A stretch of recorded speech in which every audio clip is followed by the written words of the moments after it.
The late comedy queen Victoria Wood will be honoured on this weekend's Strictly Come Dancing as the stars mark the BBC's centenary. Strictly's Jade Adams and professional dancer Karen Hauer will perform to the ballad of Barry and Frida, Let's Do It, by Victoria Wood to pay tribute to the comedian, who died age 62 in 2016. The upcoming episode will see the couples dance to iconic theme songs and TV tracks to celebrate 100 years of the BBC. From Doctor Who and Casualty to Eurovision and Line of Duty, there will be a range of music on show.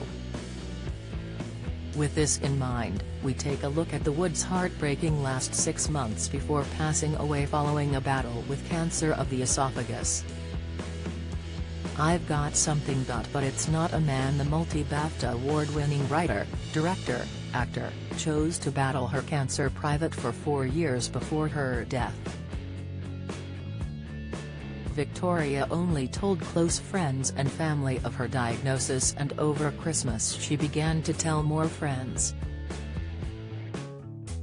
One recalled how she believed her news was about a new man, following her divorce in 2002, but it was in fact cancer. She replied to the suggestion, "I've got something. But it's not a man." Ever the Joker, the performer also branded her cancer treatment effing boring to another pal. But in true Wood style, she refused to go quietly and continued to come up with comedy gold even in her final days. Let's Do It, and a 2020 biography, Let's Do It, written by Jasper Rees, revealed her hidden fight began back in 2012.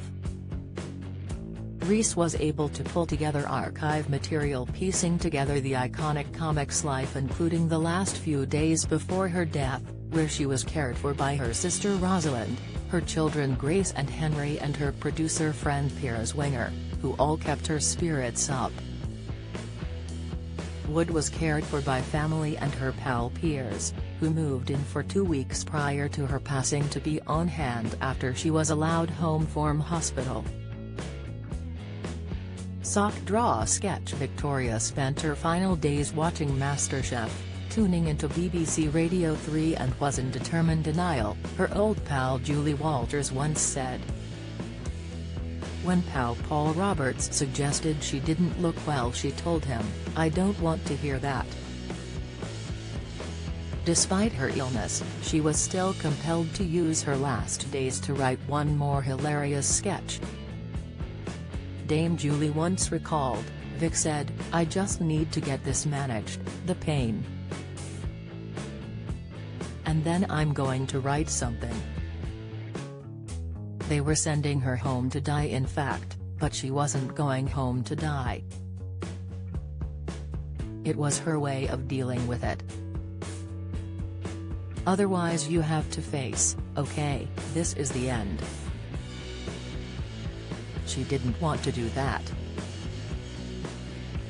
While Piers, she said to me days before she died, "I might not get rid of it. But if I can just get on my feet and get back to work." While in bed, she came up with a full comic sketch about tidying her sock drawer. Her sister Rosalind admitted, "I was cursing that I couldn't record it. It was absolutely hilarious." Family by her side, Victoria's son 28-year-old Henry, also recalled a conversation he had with his mum about her illness in the biography, explaining that it didn't feel ominous. In an extract, he said, "It didn't feel that ominous. It was like, uh-oh, it's cancer. It looks like it's going to be okay, but we just have to get through it." The family and her friend took nightly stints to be with her, telling her they loved her until she passed away on April 20, 2016. Speaking on Good Morning Britain, her brother Chris Footwood spoke of the way Victoria dealt with her terminal illness in private and with dignity. Victoria was a very private person and was adamant her private life was kept separate, especially when it came down to her two children, he told hosts Susanna Reid and Ben Shepherd. She made sure she was a proper mother and would arrange demanding schedules around them and that they were sheltered from over-intrusive media. She did that very successfully. When it came down to her final illness, she was determined it would not leak out and her wishes were complied with. Very few people knew she had a terminal illness. Victoria's biggest fan, her older brother, counted himself as her biggest fan but drew comfort from her wonderful work she has left behind. He continued, "I admire her enormously, and what particularly impressed me from her early days was how she was by nature a shy private person, but once she stepped on that stage she became a different person altogether."